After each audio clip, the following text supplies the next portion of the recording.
Olá, vamos conversar hoje sobre o vírus do fanatismo, que já é pandêmico faz um tempão aqui entre nós, hein?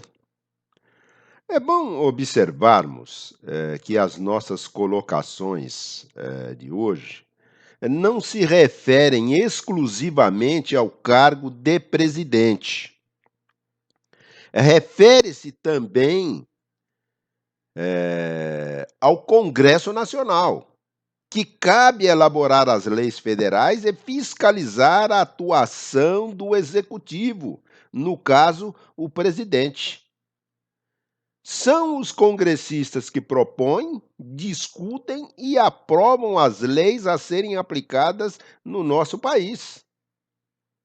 E também é dever deste parlamentar acompanhar as ações do executivo, verificando se estão sendo cumpridas as metas de governo e se estão sendo atendidas as normas legais. E isso deve ser feito a todo momento, não apenas em período eleitoral, mas também nesse.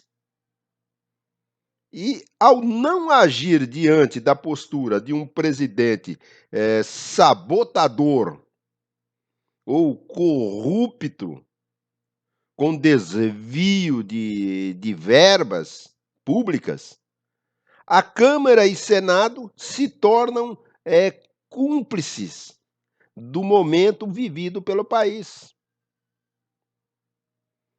Então, as mesmas pessoas que condenam hoje o atual arremedo de presidente como miliciano e corrupto, com fortes indícios, diga-se de passagem, são os mesmos que inocentam o ex-presidente condenado por corrupção, que instaurou um enorme projeto de poder no país às custas da população, de nós brasileiros e brasileiras. Antes de continuarmos, solicito ao amigo e amiga que faça sua inscrição neste canal. Acione o sininho para o recebimento de informações acerca de novos vídeos. Dê o seu like, comente, compartilhe. Isso fará com que haja um crescimento desse nosso canal, com uma maior visibilidade para outras pessoas acessarem esses nossos vídeos. Então, como dizíamos, essas pessoas são as mesmas que enxergam crimes de responsabilidade, por exemplo, até no espirro do presidente, mas se recusam peremptoriamente a ler o acórdão do TCU, Tribunal de Contas da União, que demonstra os crimes de responsabilidade da ex-presidente. Também culpados aqui por não informarem devidamente esses procedimentos à grande mídia, que deixa de informar a população acerca desses desmandos, vamos assim dizer. O que ocorreu hoje aqui, a gente vê no país, foi apenas a mudança de um extremo ao outro no poder, tá? Então, o cego de antes, ele voltou a enxergar e os observadores lá do passado viraram cegos. Só isso. Então, de resto, o enredo continua o mesmo. O fanatismo político, ele somente interessa aos próprios políticos que usam seus fãs, seus adoradores, como massa de manobra, né? Para alcançar seus interesses pessoais e obter a autopromoção gratuita, mas em nada contribui com o interesse coletivo. Dessa forma, tem-se que o fanatismo é sempre burro, né, e irracional, e trata apenas de defender aquele que ele simpatiza, sem permitir qualquer tipo de debate, né, acerca do assunto, prejudicando a evolução da sociedade em favor apenas e tão somente da perpetuação de seus ídolos. Vemos aí vários políticos, anos e anos, aí assumindo a mesma coisa. Vejamos agora, em 2 de outubro deste ano, a gente para começar a fazer uma limpeza tanto no Congresso Nacional. Aqueles que defendem arduamente, por exemplo, o ex-presidente Lula, alegam que o petista foi o melhor presidente da história do Brasil e que foi um grande injustiçado. Para sustentar a tese ideológica de melhor presidente da história, o exército fanático lulista alega o destaque econômico global após a descoberta do pré-sal e por ter conseguido se estabilizar enquanto o mundo declinava em 2008 com a crise econômica global. Então, além disso, a da criação de programas sociais, como Minha Casa, Minha Vida e Bolsa Família.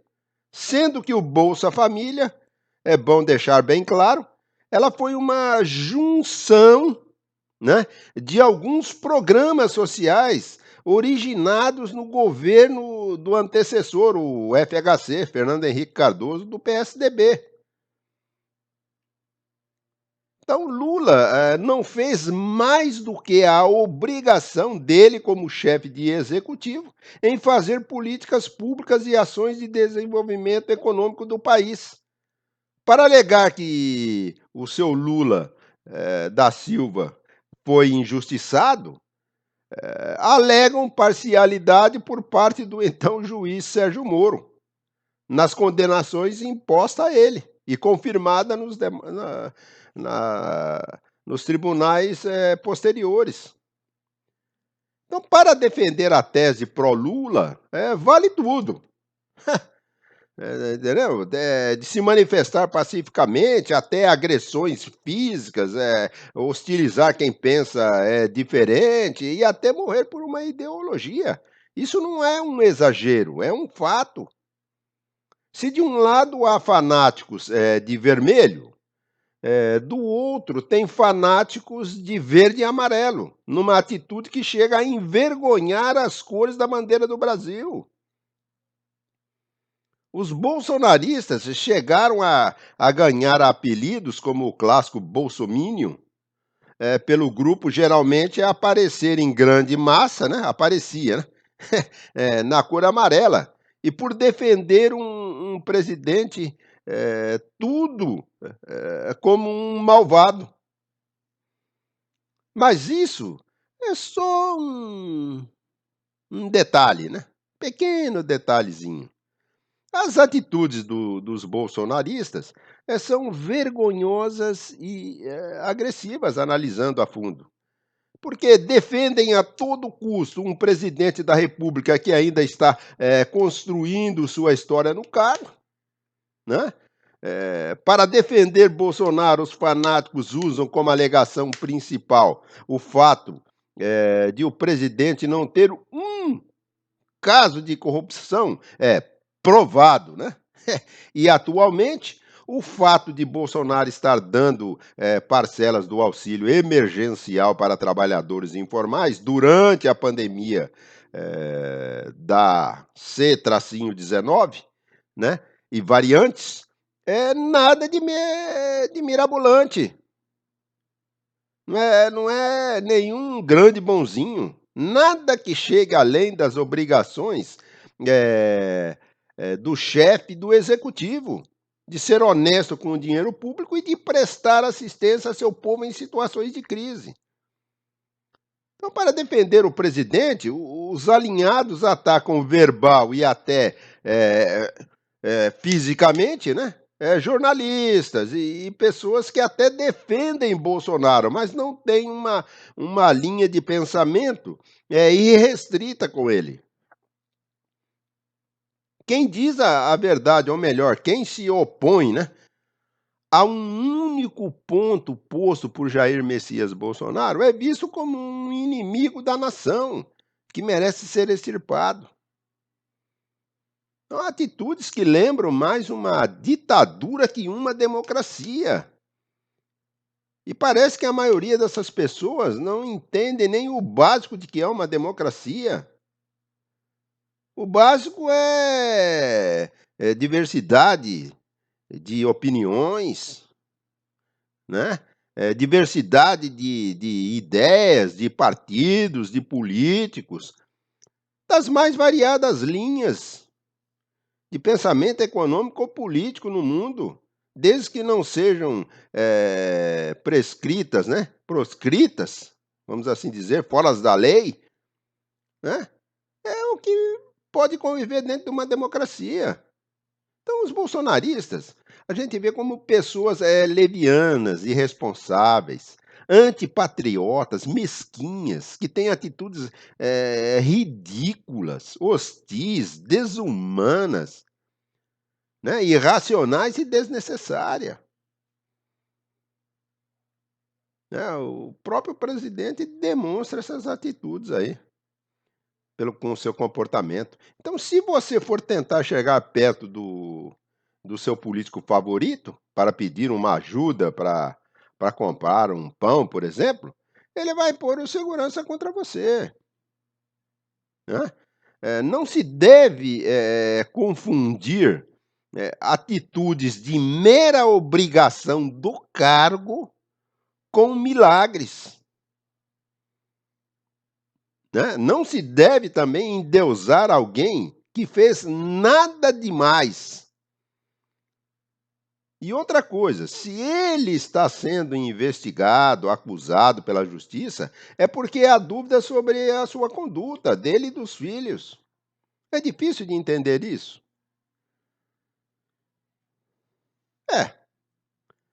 É, vida de bolsonarista não deve ser fácil, viu?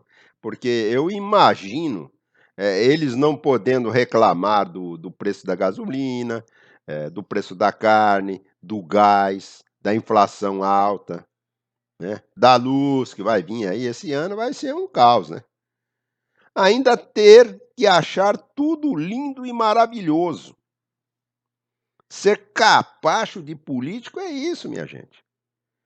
Pior é culpar o mercado pela inflação, como se o presidente da República não tenha nenhuma função no Brasil, só passear de moto e tirar férias. Aliás, desde 1º de janeiro de 2019, ele está nessa condição de férias, né? Basta ver a agenda dele, a agenda presidencial, que a gente vai ver que o cara não trabalha.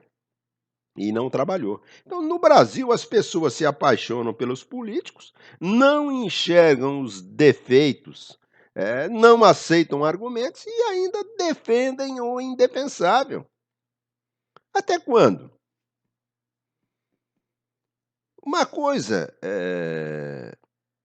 devemos ter em mente: políticos não são heróis. Políticos são servidores públicos.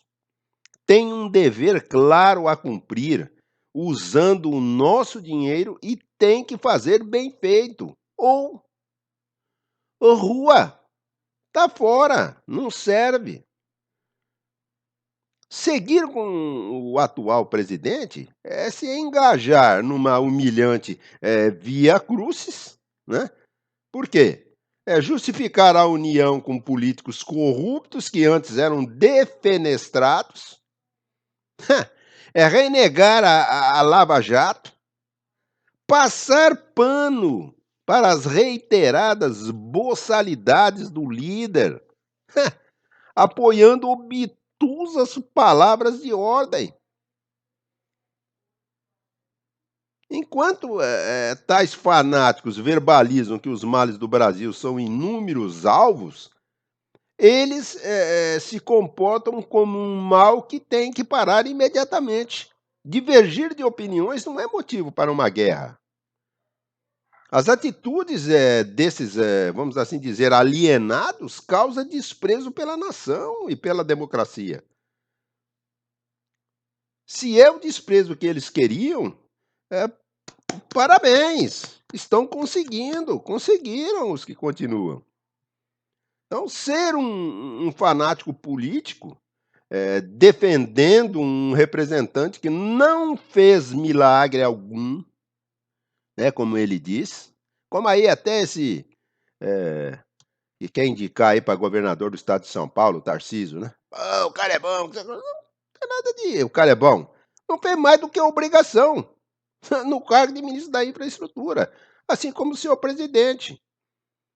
Então, achar que isso é milagre, né, porque só o cara é honesto, não, é a maior insanidade que pode haver. Por isso, eu pergunto, você que defende seu político favorito, você acha que ele faria alguma coisa de extraordinário, né, surreal, a seu favor, quando você precisar? É claro que não. Reflitam sobre isso. Inscreva-se no nosso canal para o nosso crescimento. Acione o sininho, comente, compartilhe, dê o seu like. Até o nosso próximo vídeo. Muito obrigado pela sua visita. Namastê.